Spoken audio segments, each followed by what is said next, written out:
Core Java से application तो बनती नहीं, तो आखिर कोर जावा क्यों सीखें। दरअसल गाइस एक कमेंट सेक्शन में मैंने एक कमेंट देखा था, उनका एक ऐसा ही कुछ डाउट था। मैंने एग्जैक्टली पूरा कमेंट तो नहीं पढ़ पाया क्योंकि उन्होंने रिमूव कर दिया है। तो उनका जो भी डाउट है ना काफ़ी जेन्युइन है, क्योंकि मेरे टाइम पे मुझे भी था। तो मुझे इतना I am pretty sure about this कि जितने भी बिगिनर्स हैं ना स्टार्टिंग में ऐसे डाउट्स हर किसी को आते हैं। तो आज की वीडियो काफ़ी यूजफुल होने वाली है गाइस। तो मैं इस वीडियो में सबसे पहले कुछ लोगों को बताना चाहता हूँ। लेट्स से कि गाइस इमेजिन दैट कि आपके एकेडमिक्स में C++, जावा जैसी प्रोग्रामिंग लैंग्वेजेस होती है, अभी पाइथन भी आ गई है। तो होता क्या है गाइस कि आप प्रोग्रामिंग लैंग्वेज क्यों सीखते हो। सबसे पहले क्या होता है, जब आप सीखना उस समय तो ये नहीं रहता कि चलो जॉब तो करनी है, वो अलग बात है। लेकिन जब आप कोई भी लैंग्वेज सीखने की कोशिश करते हो, लेट्स से कि आपने सोचा कि भाई मैं जावा डेवलपर बन के जॉब करना चाहता हूँ या फिर पाइथन पे जॉब करना चाहता हूँ, इमेजिन दैट। तो आपने उसके अकॉर्डिंग एक लैंग्वेज सेलेक्ट किया, C++। आपने एकेडमिक्स में जो सीखना था सीख लिया, नहीं सीखा whatever you can imagine that here.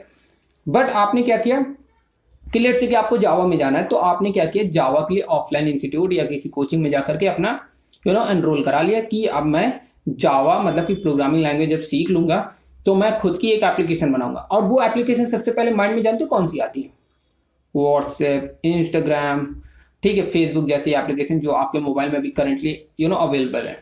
तो इस तरह की एप्लीकेशन आपके माइंड में आती है कि भाई अगर मैंने ये प्रोग्रामिंग सीख ली तो मैं खुद की ऐसी एक एप्लीकेशन बनाऊंगा। लेकिन होता क्या बाद में, आपको मिलता है धोखा। क्या होता है कि कुछ हफ्तों बाद आपको रियलाइज होता है कि यार मैं तो यहाँ पे फिबोनाची, फैक्टोरियल जैसे आर्मस्ट्रॉन्ग जैसे बेसिक प्रोग्राम बना रहा हूँ, और मेरा जो डिज़ायर एक्चुअल जो एप्लीकेशन जो आपके मन में है वो उस तरह का तो आउटकम इससे आने से रहा, क्योंकि हो नहीं रहा इससे, क्योंकि मैं करना कुछ और चाहता हूँ और यहाँ पे मैं बेसिक प्रोग्राम बना रहा हूँ। तो उससे क्या होता है, आपका कॉन्सेंट्रेट ना धीरे धीरे लूज होने लगता है, आप धीरे धीरे आपका मोरल डाउन होने लगता है, आप डिमोटिवेट होने लगते हो, आपका जो कॉन्सेंट्रेट लेवल है वो भी लो हो जाता है, क्योंकि आपका जो आउटपुट है वो नहीं आ रहा, क्योंकि आप व्हाट्सएप जैसे एप्लीकेशन अचीव करना चाहते हो, आपको वैसा कुछ भी वहाँ पे देखने को नहीं मिलता। तो गाइस सबसे पहले मैं बताना चाहूँगा ऐसा होता क्यों है कि लोग कोर जावा से स्टार्ट करते हैं। देखो यार, अगर आपको जावा में जाना है तो कोर जावा बहुत लोग स्किप कर देते हैं, और स्किप नहीं करना होता, क्यों सीखना होता है, क्योंकि आपको पता है जावा के आगे कोर क्यों लगा, उसके पीछे कोर इसलिए लगा है क्योंकि वो आपका फाउंडेशन है। उस फाउंडेशन की मदद से ही एक्चुअली आप एक एप्लीकेशन इन फ्यूचर बना पाओगे। एक एग्जांपल देना चाहता हूँ, लेट्स से कि आपने व्हाट्सएप बनाना है, ठीक है। तो व्हाट्सएप जो बनाना है ना, तो वो जो दिख रहा है ना, वो दिखने वाली चीजें आपके माइंड में कि ये इस तरह की एप्लीकेशन दिखेगी, ऐसा बनेगा। ऐसा दिखने के लिए ना आपको दूसरी चीजें सीखनी पड़ती हैं। यहाँ पे कंफ्यूजन बहुत लोगों को है।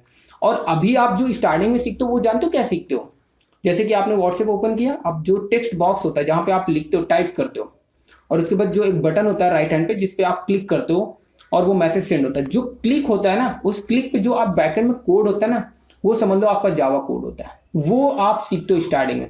तो स्टार्टिंग में आपको ये यूआई वाला जो सेक्शन है, जिससे आप जिस इंटरफेस से आप एक्चुअली कुछ कर रहे हो, उस सेक्शन को आपको बनाने के लिए बाद में काम करना होता है। लेकिन अगर स्टार्टिंग में सारी चीजें कंबाइंडली आपको दे दी जाए तो आप हो सकता है एक हफ्ते बाद वो कोचिंग छोड़ के भाग जाओ, क्योंकि इतना ज्यादा आपको कॉम्प्लिकेटेड लगेगा।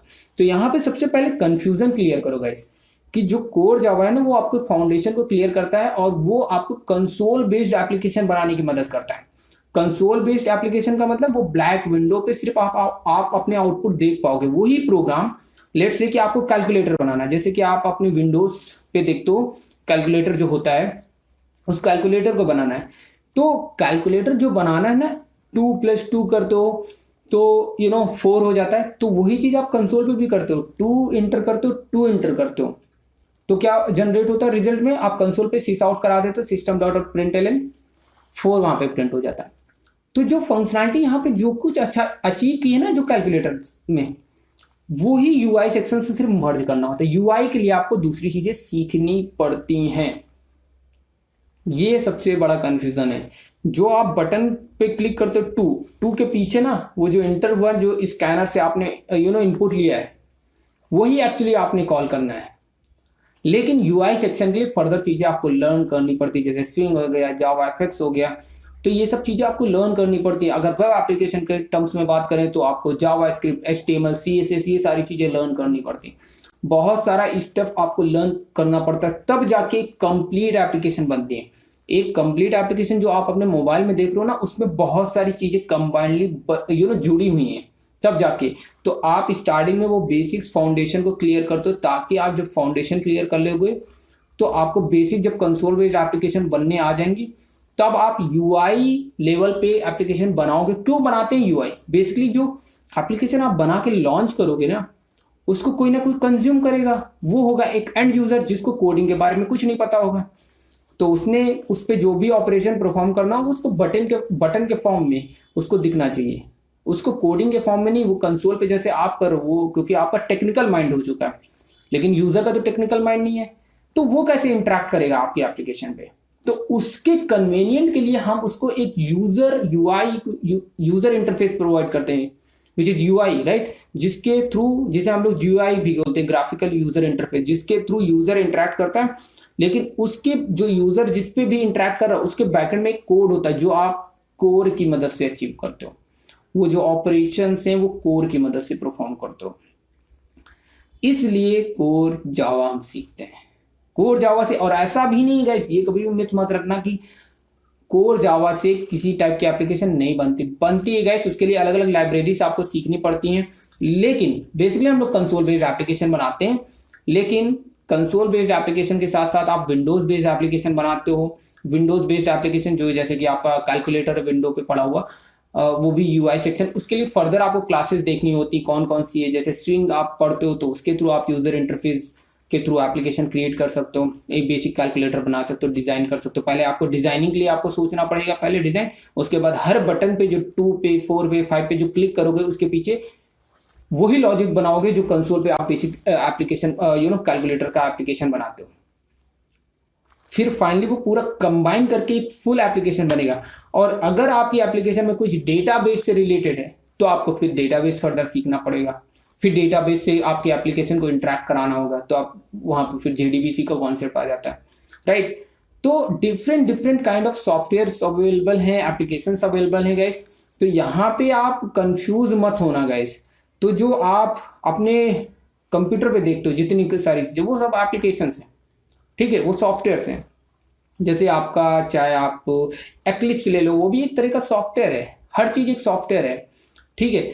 अब सॉफ्टवेयर्स के बहुत सारे के टाइप्स होते हैं यार, लेकिन जैसे कि ऑपरेटिंग सिस्टम एक ऐसा मेजर्ड सॉफ्टवेयर है कि गाइस वो समझ लो एक ऐसा सॉफ्टवेयर है जिसकी मदद से आपकी बनाई हुई एप्लीकेशन उसके ऊपर रन होती है। तो मतलब ऑपरेटिंग सिस्टम के ऊपर आपकी फर्दर बनाई हुई एप्लीकेशन रन करती हैं। अब वो ऑपरेटिंग सिस्टम क्या है? ऑपरेटिंग सिस्टम बेसिकली आपके कंप्यूटर मशीन को प्रॉपर्ली मैनेज करता है, आपके प्रोसेसर को मैनेज करता है, आपके प्रोसेसर के अंदर जो भी ट्रांजिस्टर्स हैं उनसे इंटरेक्ट करता है, हार्डवेयर लेवल पे इंटरेक्शन करने के लिए वो यूज होता है। उसके अंदर फर्दर बहुत सारी फंक्शनलिटी, उसके बारे में डेप्थ में नहीं जाऊंगा because I am not a hardware person, I am a software person, तो I don't know what exactly, but या तो ये सारी चीजें कि वो इंटरेक्शन के लिए फर्दर, जैसे कि आपका कोई भी ड्राइवर से, जैसे आपने देखा होगा, एक चीज देखा होगा कि आपके कभी आपने शायद ऐसा फेस किया होगा कि आप अपने मोबाइल सिस्टम पे सॉन्ग्स प्ले करना चाह रहे हो, लेकिन सॉन्ग प्ले नहीं हो रहा है, लेकिन उसका साउंड नहीं आपको सुनाई दे रहा है, बिकॉज उसके लिए साउंड का एक ड्राइवर आपको अपने सिस्टम पे इंस्टॉल करना होता है। वो भी एक सॉफ्टवेयर है, लेकिन वो सॉफ्टवेयर क्या है? वो हार्डवेयर लेवल पे इंटरेक्ट करेगा कैसे आपका साउंड इनेबल होगा, राइट। क्योंकि साउंड का स्पीकर जो है, आप जो भी लीड लगाते हो उस स्पीकर को इंटरेक्ट कराता है, वहां से फिर वॉइस जनरेट होती है। वो कैसे होता है? वो हार्डवेयर से इंटरेक्ट कर रहा है। वो मतलब कि कुछ सॉफ्टवेयर होते हैं जो हार्डवेयर लेवल पे इंटरेक्शन होता है, और कुछ सॉफ्टवेयर जो हम यूजर कंज्यूम करते हैं, राइट।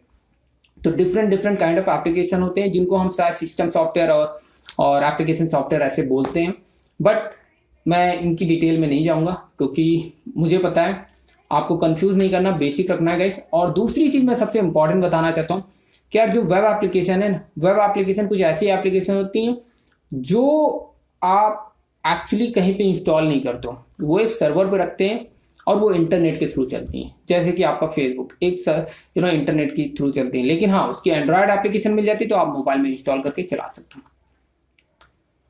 तो फाइनली मैं बताना चाहता हूँ गाइस, यहाँ पे कुछ लोगों के कंफ्यूजन थे, तो मैं बताना चाहूंगा यार कंसोल बेस्ड एप्लीकेशन इसलिए करते हैं, कोर जावा इसलिए करते हैं ताकि आप कंसोल बेस्ड एप्लीकेशन बेसिक वहाँ पे फाउंडेशन देखो, फाउंडेशन सीखो, लर्न करो, उसके बाद जब एक्चुअल एप्लीकेशन बनानी है तो उसके लिए यूआई पार्ट को भी आपको लर्न करना होगा, किस तरह की यूआई सेक्शन वाली आपको एप्लीकेशन बनाना है। इंटरनेट के थ्रू चलेगी, web application banana, Windows based application banana, let's say कि आपको विंडोज बेस्ड गेम बनाना, वीडियो गेम बनाना है, तो उसके हिसाब से आपको डिसाइड करना होता है किस टाइप की आपको application banana, IoT, cloud computing like that, किस तरह की एप्लीकेशन बनाना। पहले तो आपको ये सोचना होगा, अगर वेब एप्लीकेशन बनाना है तो डेफिनेटली आपको एक सर्वर डोमेन परचेज करना पड़ेगा, और उसके बाद आपको एक एप्लीकेशन बनाना पड़ेगा वेब एप्लीकेशन। और वेब एप्लीकेशन में आपको HTML, CSS, जावास्क्रिप्ट, ये 3 मेजर थिंग है जो आपको आपके यूआई सेक्शन को बनाने के लिए मदद करेंगे। जैसे कि फेसबुक, आप जब www.facebook.com ओपन करते हो, जो कुछ आपको दिखता है ना, उस पर HTML, CSS और जावास्क्रिप्ट, ये 3 मेजर चीज़ों से मिल करके वो बनाया जाता है यूआई सेक्शन। ठीक है। उसके बाद फ्रंट एंड के लिए फर्दर इसीलिए रिएक्ट और एंगुलर आया, जिससे और एफिशिएंसी के साथ डायनेमिकली HTML को मैनेज किया जा सके। उसका एक अलग ही एरा हो चुका है। तो अभी तो बहरहाल इसके बारे में यहाँ पे बात करते बनता नहीं, तो इसको यहीं पे समझो। HTML, CSS और जावास्क्रिप्ट, ये चीज़ें इंपॉर्टेंट है। ये यूआई सेक्शन जब बन जाएगा तो यूआई के बाद अब उसके अंदर जो आपके ऑपरेशन होंगे कि क्या करेगा, एक बटन पे क्लिक करके क्या होगा, लेट से सबमिट किया तो वो क्या करेगा, तो उसके पीछे फिर अगेन आपको जो भी टेक्नोलॉजी यूज़ कर रहे हो, अब टेक्नोलॉजी जैसे कि आप जावा पे वेब एप्लीकेशन बना रहे हो तो आपको जावा लैंग्वेज यूज़ करना होगा। अगर पाइथन बना रहे हो तो पाइथन पे पीछे यूज़ करना होगा Django framework, which is very popular. और फ्रेमवर्क भी आप यूज़ कर सकते हो जैंगो, जावा के टर्म्स में स्प्रिंग, JSP, बेसिक चीज़ें भी यूज़ कर सकते हो। ठीक है। अगर आप .NET डेवलपर हो तो .NET यूज़ करो, राइट। मतलब फ्रंट एंड के लिए कॉमन चीज़ें रहेंगी HTML, CSS, जावास्क्रिप्ट, लेकिन बैक एंड के लिए आपको टेक्नोलॉजी अपनी चूज कर सकते हो according to your interest. Further ये कंप्लीट एप्लीकेशन जब बन जाएगी तो सर्वर पे आपको होस्ट करना होगा और डोमेन पे लाइव हो जाएगी वो जो भी डोमेन आपने परचेज किया, और फाइनली वो इंटरनेट से एक्सेसिबल होगी, हर कोई आपकी वेब एप्लीकेशन को कंज्यूम कर सकेगा। तो गाइस बस इतना ही है। मुझे नहीं लगता कि इसके अलावा कोई डाउट्स होते हैं। डाउट्स यही है बेसिकली कि आप रियल एप्लीकेशन कैसे बनाओगे। तो रियल एप्लीकेशन की ये कुछ जर्नी होती है, लेकिन आपको कोर जावा सीखना ही पड़ेगा। बिना कोर जावा के आप कुछ भी नहीं बना सकते हो। आगे चल के आपको अल्टीमेटली फंसोगे, और कुछ लोग यही करते हैं कि पहले कोर जावा को मिस कर देते हैं, और जब वो उस लेवल पे पहुंच जाते हैं जल्दबाजी में, फिर बाद में वो कॉन्सेप्ट क्लियर नहीं रहते तो फिर वो अटकते हैं। ठीक है। तो गाइस उम्मीद करता हूँ ये वीडियो आपको पसंद आई होगी। इस वीडियो में इतना है। If you like it then give thumbs up and please do subscribe my channel.